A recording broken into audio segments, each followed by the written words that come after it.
আল্লাহর নবী বললেন, পৃথিবীতে সবচেয়ে ভালো মানুষ হচ্ছে সেই যে ফকির মিসকিনকে খাওয়াতে পারে। পৃথিবীতে সবচেয়ে ভালো মানুষ হচ্ছে সেই যেই ফকির মিসকিনকে খাওয়াতে পারে। রাসূল সাল্লাল্লাহু আলাইহি সাল্লাম বলেছেন, আস-সাইলাল আলমেলাল মাসাকিন, ফকির মিসকিনকে খাওয়ালে 3টি আমলের নেকি হয়। ফকির মিসকিনকে খাওয়ালে 3টি আমলের নেকি হয়। 1, আল্লাহর পথে যুদ্ধ করলে যত নেকি হয়, ফকির মিসকিনকে খাওয়ালে তত নেকি হয়।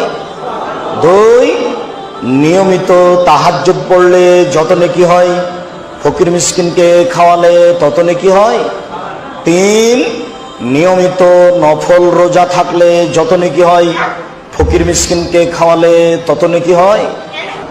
জাহান্নামীরা যখন জাহান্নামে চলে যাবে, তখন জাহান্নামের পাহারাদাররা বলবে, কেন এসেছিস, কেন এসেছিস, জাহান্নামে কেন এসেছিস? মা সালাকাকুম ফি সাকার, তোরাকে জাহান্নামে কি নিয়ে আসলো, জাহান্নামে এসেছিস কেন? তখন জাহান্নামীরা বলবে, লাম নাকু মিনাল মুসাল্লিন, সালাত আদায় করিনি, নামাজ পড়িনি, এই জন্য। ওয়ালাম নাকু নুতঈমুল মিসকিন, ফকির মিসকিনকে খেতে দিনি, এই জন্য। বুঝাতে পারলাম না কথা? জাহান্নামীরা উত্তরে কি বলবে? ফকির মিসকিনকে খেতে দিনি।